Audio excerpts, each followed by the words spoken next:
सर्वमंगल मांगल्ये शिवे सर्वार्थ साधिके शरण्ये त्र्यंबके गौरी नारायणी नमस्तुते। नमस्कार मंडळी, श्री स्वामी समर्थ। बघा मंडळी, नवरात्राला सुरुवात झाली आहे। नवरात्राचा प्रत्येक दिवसाला विशेष महत्त्व आहे। आपण नवरात्रामध्ये आपल्या घरामध्ये पूजा अर्चा करत आहोत, रोज श्रीयंत्रावर कुंकुमार्चन करत आहोत, यासोबत रोज दुर्गा सप्तशतीचे पाठ चालू आहे। अशी मान्यता आहे की आपण या 9 दिवसामध्ये जेवढी माता भगवतीची सेवा केली तेवढी सेवा किंवा तेवढा वरदहस्त माता दुर्गेचा, माता कुलदेवीचा आपल्यावर राहत असतो। मग या 2025 नवरात्रीमध्ये जे कडाकणी आहे ते कोणत्या दिवशी बांधायची, सप्तमीला की अष्टमीला, यासोबत कडाकणी कशी तयार करायची, यासोबत सगळ्यात महत्त्वाचं म्हणजे जी कडाकणी कशी तयार करायची याची संपूर्ण माहिती आपण आज या व्हिडिओमध्ये जाणून घेणार आहोत। त्यामुळे व्हिडिओ स्किप न करता अगदी पूर्ण पहा आणि तुम्ही जर माझ्या चॅनलला नवीन असाल तर प्लीज चॅनलला सबस्क्राईब करा। बघा मंडळी, या नवरात्रात विशेष महत्त्व आहे। नवरात्रामध्ये काही अंश जी कुलदेवी आहे ती आपल्या पृथ्वीवर आलेली असते आणि आपण आपल्या घरामध्ये रोज पूजा अर्चा करतो, अखंड दीप तेवत ठेवतो, यासोबत घरामध्ये दुर्गा सप्तशतीचं पठण करतो, कन्यापूजन करतो। एखादी स्त्री आली आपण तिची ओटी भरतो, सांगता येत नाही त्या स्त्रीच्या रूपात आपली जी कुलदेवी आहे ती सुद्धा असू शकते। मग आपण रोज नवीन पूजा अर्चा वेगवेगळ्या सेवा करत असतो। मग यामुळे आपली जी कुलदेवता आहे त्या तिचा अखंड वरदहस्त आपल्यावर राहत असतो। यासोबत आपल्या घरामध्ये आपण न चुकता दुर्गा सप्तशतीचे जे पाठ आहेत ते सुद्धा चालू आहेत, याने सुद्धा आपल्या घरातील नकारात्मक ऊर्जा दूर होते। यासोबत आपण रोज आपल्या घरामध्ये महालक्ष्मी अष्टकम जे आहे त्याची सुद्धा सेवा करत आहोत।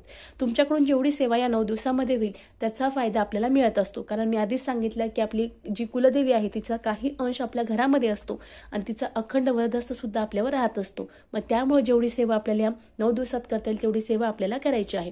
मग आता कडाकणी कशी तयार करायची, तर बघा आता अनेक ठिकाणी म्हणजे पश्चिम महाराष्ट्र भागामध्ये याला कडाकणी म्हणतात किंवा कडाकण्या म्हणतात आणि मराठवाडा साईडला याला फुलोरा म्हणतात। तुमच्याकडे जी ही पद्धत असेल ती म्हणायची आहे। आता कडाकण्या ह्या 2 प्रकारच्या असतात, एक गोड करतात आणि एक मिठाच्या करतात। तुमच्याकडे जी पद्धत आहे ती करायची आहे। आता जी कडाकण्या आहेत त्या कधी बांधाव्या, तर अनेकांकडे या सप्तमीला बांधतात, अष्टमीला काढतात, अनेकांकडे अष्टमीला बांधतात, नवमीला काढतात। तुमच्याकडे जसे रीतिरिवाजानुसार जशी परंपरा आहे त्या परंपरेनुसार जसं चालू आहे तसंच तुम्हाला बांधायचं आहे। मी सांगितलं सप्तमीला बांधू नका। तुमच्या घरातले जे मोठे आहेत व्यक्ती ते ज्या तिथीला बांधत असतील त्याच तिथीला तुम्हाला बांधायचं आहे। यानंतर आता ज्या मिठाच्या कडाकण्या आहेत त्या कशा तयार करायच्या आपण ते बघू। बघा, आपल्याला एक 1.25 वाटी किंवा 1.25 ग्लास, आता त्याचं माप असतं, तुमच्याकडे ज्या मापात करता तुम्हाला त्या मापात करायचं आहे। 1.25 ग्लास आपल्याला गव्हाचं पीठ घ्यायचं आहे। त्यानंतर त्यामध्ये थोडीशी हळद टाकायची आहे, थोडंसं मीठ टाकायचं आहे आणि थोडंसं तेल जे आहे ते गरम करून आपल्याला त्या पिठामध्ये टाकायचं आहे। त्यानंतर घट्टसर असा गोळा तयार करायचा आहे, अर्धा तास तो गोळा तसाच ठेवायचा आहे। त्यानंतर आपल्याला अगदी कडक ज्या पुऱ्या आहेत त्या तयार करायच्या आहे, त्या तळून घ्यायच्या आहे, तेलात तळा किंवा तुपात तळा। त्यानंतर आपल्याला आपण ह्या ज्या मिठाच्या कडकण्या तयार केल्या आहे, आता अनेकांकडे मिठाच्या कडकण्या तयार करताना 16 शृंगार सुद्धा देवीचे करत असतात, वेणी, फणी, त्यासोबत जोडवे, करंडा, ज्याही 16 शृंगार आहेत ते तयार करतात। तुमच्याकडे जर पद्धत असेल तर तयार करा, नसेल तर काही करू नका। तुम्ही अगदी ज्या पुऱ्या आहेत कडक त्या तुम्ही 5, 7, 11 जशी तुमच्याकडे पद्धत आहे तसं तुम्हाला तयार करायचं आहे। आता त्यानंतर कुणाकडे ज्या गोड आहेत त्या करतात। मग गोडाच्या कशा करायच्या, तर तुम्हाला जे गव्हाचं पीठ आहे ते 1.25 वाटी 1.25 ग्लास जे घेत असेल ते घ्यायचं आहे, त्यामध्ये गुळ घालायचा आहे, त्यानंतर थोडंसं तेल मोहन म्हणून टाकायचं आहे आणि अगदी कडकसर जो गोळा आहे तो तयार करून ठेवायचा आहे। त्यानंतर त्याच्या परत आपल्याला कडकसर अगदी कडक ज्या पुऱ्या आहेत त्या तयार करायच्या आहे। वेणी, फणी, जोडवे, मासोळ्या, नथ, ज्याही तुमच्याकडं 16 शृंगार तयार करत असतील तर त्या तयार करायच्या आहे, तळून घ्यायच्या आहे आणि त्यानंतर तुमच्याकडे सप्तमीला, अष्टमीला, नवमीला जेव्हाही तो जे फुलोरा आहे तो बांधत असेल तेव्हा बांधायचा आहे। अशा प्रकारे आपल्याला साध्या आणि सोप्या पद्धतीने जो फुलोरा आहे तो बांधायचा आहे।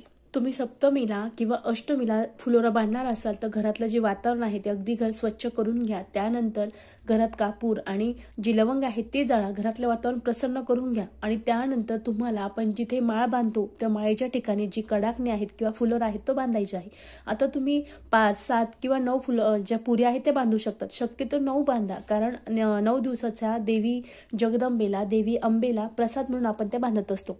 आता अनेकांना वाटतं की आमच्या घरी जे घटस्थापना आहे ती नाही, आमच्याकडे अखंड दिवा आहे, मग आम्ही फुलोरा करावं का? तर बघा, अनेकांची इच्छा असते, एखाद्याची इच्छा पूर्ण होत नसेल तर ते सुद्धा नवस करतात की आम्ही तुझ्या 7 वर्ष 9 वर्ष 8 वर्ष 5 वर्ष जे आहे तो फुलोरा तयार करू आणि तुझ्या चरणी अर्पण करू. त्यानंतर ते नवस करतात मुलासाठी, मुलीसाठी किंवा एखादी इच्छा असेल त्यासाठी नवस करत असतात. नवस केल्याने सुद्धा जी आपली कुलदेवी आहे, माता भगवती आहे, ती पावन होते आणि अनेक जण या भक्त जे माता दुर्गेचा प्रसाद आहे तो तयार करत असतात. आता अनेकांना वाटतं कडाकण्या म्हणजे खूप काही आहे का? तर नाही. माता भगवतीला अतिशय प्रिय हा नैवेद्य आहे. आता आपण 9 दिवस काही ना काही नैवेद्य दाखवत असतो, कुलाचार करतो, नवमीला पूर्णावराचा स्वयंपाक करतो. तसंच या सप्तमीला किंवा अष्टमीला जो आपण नैवेद्य दाखवतो तो म्हणजे फुलोरा. मग तुमच्याकडून शक्य असेल तर तुम्ही हा फुलोरा तयार करू शकतात. आता आपण कडाकण्या तयार केल्या, तर कडाकण्या तयार करताना आपण अगदी काठोकाठ केलेल्या आहेत का? नाही. तुमच्याकडे जर एक्स्ट्रा कडाकण्या असतील 5-7, तुम्ही तुमच्या आजूबाजूला कुठे देवीचं मंदिर असेल, तुम्ही तिथे सुद्धा जाऊन हा फुलोरा जो आहे तो अर्पण करू शकतात. याने सुद्धा आपल्या घरामध्ये सुख शांती समृद्धी नांदत असते. आता यासोबत सगळ्यात महत्त्वाचं, तुम्ही फुलोरा जर सप्तमीला लावला सकाळी, तर तुम्हाला हा संध्याकाळी काढून घ्यायचा आहे. मग तो कसा काढायचा? तर तुम्ही 2 पुऱ्या ज्या आहेत त्या तशाच ठेवायच्या आहे. त्यानंतर बाकीच्या ज्या पुऱ्या आहेत त्या काढून घ्यायच्या आहे, एखाद्या डब्यात ठेवायच्या आहे. तुम्ही देवाजवळ ठेवला तरी चालेल, कारण चिलटं, माशा, पालीची भीती वाटते, आपल्याला तो प्रसाद खावा लागतो. मग त्यामुळे आपण तो रात्रभर तिथे ठेवू शकतो का? नाही.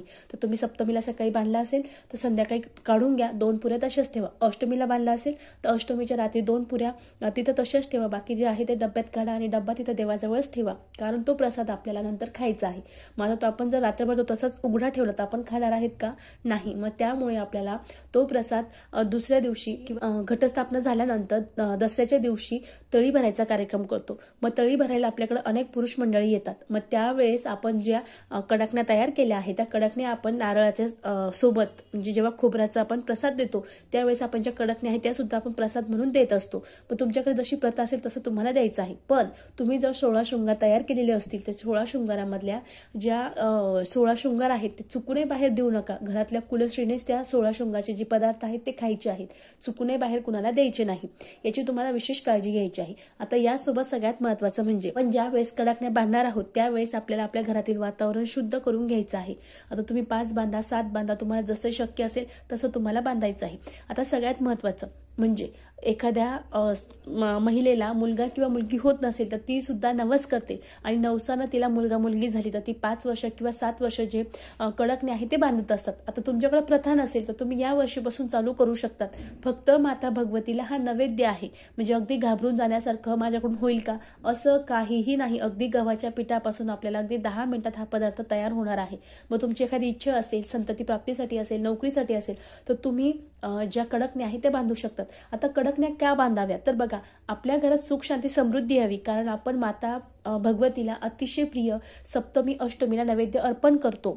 मग त्या नैवेद्य अर्पण केल्याने माता भगवती आपल्या प्रसन्न होते आणि आपल्या अनेक इच्छा पूर्ण करते. मग यामुळे आपल्या घरात सुख शांती समृद्धी नांदते. आपल्या घरावर अखंड माता भगवतीचा आशीर्वाद असतो. यासोबत आपल्या घरात धनधान्याची कधीही कमतरता राहत नाही, घरात धनधान्याची बरकत राहत असते.